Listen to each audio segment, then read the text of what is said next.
Question কি ছিল একটু বলো তো আমার। What is the function of library function header file? Function of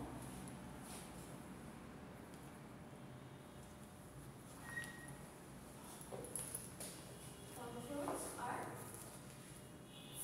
Functions header file. কেউ কি বলতে পারবেন যে কি এটা ফাংশনসটা কি? দেখছিলেন কেউ বাসায় যে একটু খাচ্ছিলেন বুঝে এখানে নেই। আচ্ছা এমনিতে কেউ কি বলতে পারবেন লাইব্রেরি ফাংশন বা হেডার ফাইলস কি? যারা নতুন আসছেন তারা হয়তো একদম বুঝতেছেন না এটা কি, এটা আমি বলতেছি একটু জাস্ট এটা ক্লিয়ারিফাই করি। মানে আপনি হেডিং এ কিছু লেখাতেন যেমন ইনক্লুড স্টুডিও এরকম, তারপরে এগুলোকে হেডার ফাইল। হ্যাঁ আচ্ছা আমি বলি যেহেতু আমাদের এসপিএল আমাদের কোর্সটা হচ্ছে এসপিএল স্ট্রাকচারড প্রোগ্রামিং ল্যাঙ্গুয়েজ, আমরা হচ্ছে এখানে বেসিক্যালি একটা প্রোগ্রামিং ল্যাঙ্গুয়েজ নিয়ে শুরু করব। আপনাদের হাতে খুঁড়ে যেটাকে বলা হয় সেটা হচ্ছে সি ল্যাঙ্গুয়েজটা নিয়ে। ঠিক আছে, সি ল্যাঙ্গুয়েজের সাথে আপনার দুজন মধ্যে বাকি কার কি পরিচিত আছে? পরিচয় নেই? এইচএসসি তে অবশ্যই পড়ে আসছিলেন, আইসিটি তে আইসিটি পড়ে আসছিলেন। হ্যাঁ আচ্ছা আমরা এই কোর্সে হচ্ছে সি পড়াবো। সি যেহেতু আপনাদের একদমই ইয়া নাই তাহলে আমি একটু বলি। সি হচ্ছে একটা প্রসিডিউরাল ল্যাঙ্গুয়েজ, এটা কিন্তু থিওরি ক্লাস হচ্ছে 10 ঘন্টা। সি হচ্ছে একটা প্রসিডিউরাল ল্যাঙ্গুয়েজ। লিখেন, খাতায় লিখবেন, কিন্তু আমি ধীরে বলবো, খাতায় লিখবেন।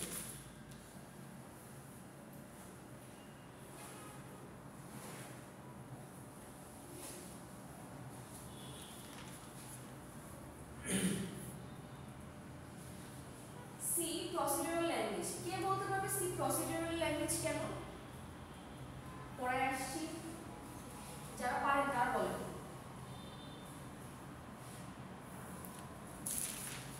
কারণ এটা একটা প্রসেস মেনটেন করে চলে, নির্দিষ্ট প্রসেস এবং অর্ডার মেনটেন করে।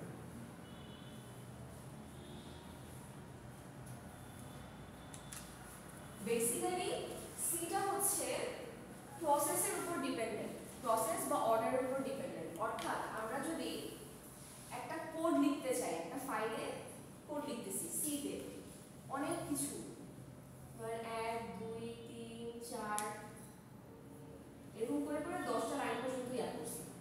ঠিক আছে, যেটা হবে সি এর ক্ষেত্রে যেটা হয় সেটা হচ্ছে সি কখনোই একদম 3 থেকে শুরু করে না, 4 থেকে শুরু করে না। ও একদম অর্ডার মেইনটেইন করে আস্তে আস্তে আস্তে আস্তে ফলো করে করে প্রত্যেকটা এক্সিকিউট করে যায়। ক্লিয়ার? এটা কারণে বলা হয় যে প্রসিডিউর। কিছু প্রসেসেস থাকবে, আমরা দেখব ভিতরে সি এর ভিতরে প্রসেস থাকবে, সেই প্রসেসগুলো ও ফার্স্টে মেইনটেইন করে। এরপর দেখা যায় যে আস্তে আস্তে আস্তে আস্তে সে সামনে অগ্রসর হয়। আর হচ্ছে যে আমরা জানি যে জাভা হচ্ছে কি অবজেক্ট ওরিয়েন্টেড, হ্যাঁ অবজেক্ট ওরিয়েন্টেড একটা ল্যাঙ্গুয়েজ। সেখানে হচ্ছে যে জাভার ক্ষেত্রে যেটা হয় সেটা হচ্ছে সে অবজেক্টের উপর ডিপেন্ড করে কাজ করে। সিতে কোন ধরনের অবজেক্ট নেই। অবজেক্ট কি? আচ্ছা অবজেক্ট কি এটা জানা লাগবে না এই কোর্সে, জাস্ট আপনারা এটা জেনে রাখলেই হবে থিওরির জন্য যে সি আর জাভা কিন্তু দুটো ডিফারেন্ট। সি হচ্ছে প্রসিডিউরাল ল্যাঙ্গুয়েজ আর জাভা হচ্ছে একটা অবজেক্ট ওরিয়েন্টেড প্রোগ্রামিং ল্যাঙ্গুয়েজ। ঠিক আছে, ওপি ল্যাঙ্গুয়েজ বলা হয়। লিখেন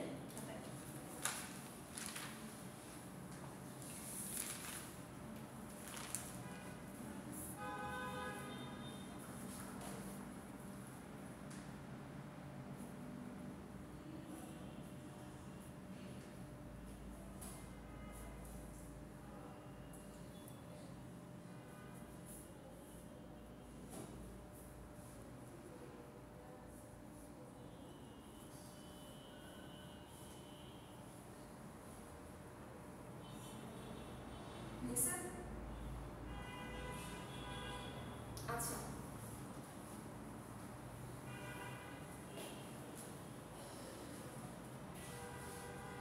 এরপর আমরা আস্তে আস্তে সিতে আসি। আমরা যখন সিতে কোড করব, আমাদের এডিটরটা হচ্ছে কোড ব্লকস। ঠিক আছে, এডিটরটা কোড ব্লকস, এটা আমরা ল্যাবে দেখাবো। লিখে রাখেন কোথাও একটা যে আমাদের এডিটর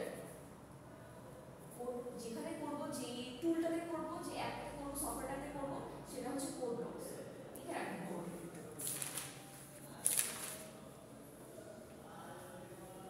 এখন আমরা যখন করব ফার্স্ট সেট একদম কোডের ফার্স্ট লাইনটা হওয়া লাগে হেডার ফাইল।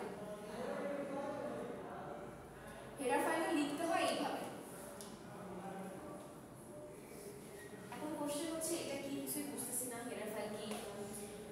যখন আমরা কোনো প্যারাগ্রাফ লিখি, আমি বললাম আপনাদেরকে ইংলিশের একদম famous paragraph a journey by book, এটা লিখতে আপনারা কি আপনারা শুরুতেই লেখা শুরু করেন, ফার্স্টে লিখেন না আ জার্নি বাই বুক, একটা হেডিং দেন না।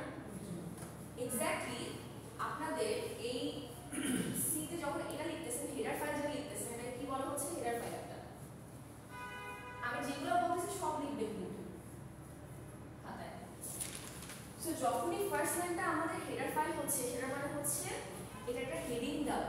অর্থাৎ আমরা যখন এডিটরে যখন লিখতেছি, আর অবশ্যই এক্সটেনশনটা যখন .c আকারে সেভ করতেছি, .c হচ্ছে যে ধরেন আমরা পিডিএফ কে .pdf আকারে সেভ করি না, হ্যাঁ জি ম্যাম, সেম ওয়েতে সি ফাইলকে আমরা .c আকারে সেভ করি, ফাইল নেম এক্সটেনশন, হ্যাঁ এক্সটেনশন হিসেবে। তো যখন করতেছি এর মানে তখন এই .c এর কারণে ও বুঝতেছে যে আমার এখানে কিছু কম্পাইলার থাকবে। কম্পাইলার কি আমরা জানি, আপনাদের কম্পাইলার শুনছেন কখনো?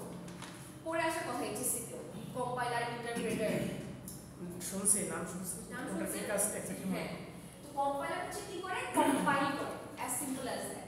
এখন ধরেন আপনাদেরকে আমি এরকম .c ফাইলে অনেক কিছু লিখলাম, এখন আমি এটাকে রান দিব।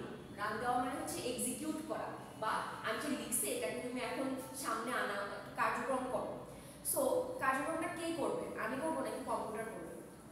কম্পিউটার করবে। কম্পিউটার কোন পার্টটা করবে? কম্পিউটারে তো অনেক কিছুই আছে, মেমোরি অনেক কিছু আছে, ক্যাশে বা এরকম কিছু। কে এই ইনস্ট্রাকশনগুলো ফলো করতেছে এই সি এর জন্য? এই ইনস্ট্রাকশন বা এই আপনাদের নিয়মনীতিগুলা যে ফলো করতেছে সেটাকে বলা হচ্ছে কম্পাইলার। সি এর কম্পাইলার আছে, সি প্লাস প্লাস এর কম্পাইলার আছে, জাভার কম্পাইলার আছে। সি এর কম্পাইলার ইউজুয়ালি যেটা হয় যে 11, এটা একদম বেসিক যেটা থাকে, এগুলো আপনাদের জাস্ট একটু ধারণার জন্য, এগুলো মুখস্থ করা লাগবে না। এখন কম্পাইলার মানে হচ্ছে যে সব ধরনের কাজগুলো করে, হ্যাঁ প্রোগ্রামটাকে রান করে, ঠিক আছে? তাহলে আমি যখন এই ফার্স্ট লাইনটা লিখতেছি তখন কম্পাইলার বুঝতেছে যে আচ্ছা ঠিক আছে ওর প্রোগ্রামটা এখান থেকে শুরু হয়েছে, কারণ এটা হচ্ছে আমাদের হেডিং। হেডিংটাকে লেখার জন্য কিছু রুল বা নিয়ম নীতি ফলো করা লাগে। যেমন আমরা স্কুল কলেজে পড়তাম যে ব্লু পেন দিয়ে লেখা লাগবে আমাদের হেডিংগুলো, রেড পেন দিয়ে লেখা যাবে না, গ্রিন পেন দিয়ে লেখা যাবে না, ইয়া করতাম না, শুনতাম না এগুলো? কাইন্ড অফ এইখানে হচ্ছে যে কিছু রুলস বা সিনট্যাক্স ফলো করা লাগে। রুলসটা কি, সেটা হচ্ছে যে হ্যাশ দেওয়া লাগবে। হ্যাশ দেওয়ার পর একসাথে ছোট হাতের সব ইনক্লুড দিতে হবে, কোনো ধরনের স্পেস নাই কিন্তু এগুলোর কোডের মধ্যে। এরপর হচ্ছে আপনাদের এটা কি বলা হয়, ব্র্যাকেট। আমরা গ্রেটার দেন লেস দেন বলি, গ্রেটার দেন লেস দেন না, এটা হচ্ছে ব্র্যাকেটটা দেওয়া লাগবে। এই ব্র্যাকেটের ভিতরে stdio.h। এখন আমি যে বারবার হেডার ফাইল বলতেছি না, এই .h টা দিয়ে বোঝা যাচ্ছে যে এটা একটা হেডার ফাইল, এটা একটা এক্সটেনশন, ঠিক আছে? অর্থাৎ .c এর ভিতরেই এই হেডার ফাইল। এখন একটাই কি হেডার ফাইল থাকবে ম্যাম? না, অনেকগুলো হেডার ফাইল থাকা যাবে, আপনার যদি দরকার পড়ে আপনারা ইনক্লুড করতে পারেন, কিন্তু প্রথমটা অবশ্যই এটা হওয়া লাগবে সি এর জন্য। আমরা কিন্তু সি ল্যাঙ্গুয়েজ শিখতেছি, আসলে ভূমিকা উপসংহারের মতো, মানে প্রতিটা পার্ট পার্ট। হ্যাঁ এক্স্যাক্টলি, সি উপসংহারের মতো। তাহলে এখানে stdio.h, stdio মানে কি? এটা হচ্ছে স্ট্যান্ডার্ড। std হচ্ছে স্ট্যান্ডার্ডের শর্ট ফর্ম করে বা লিখে, যদি পুরোটা লিখতে চান কম্পাইলার বুঝবে না, কম্পাইলকে শর্ট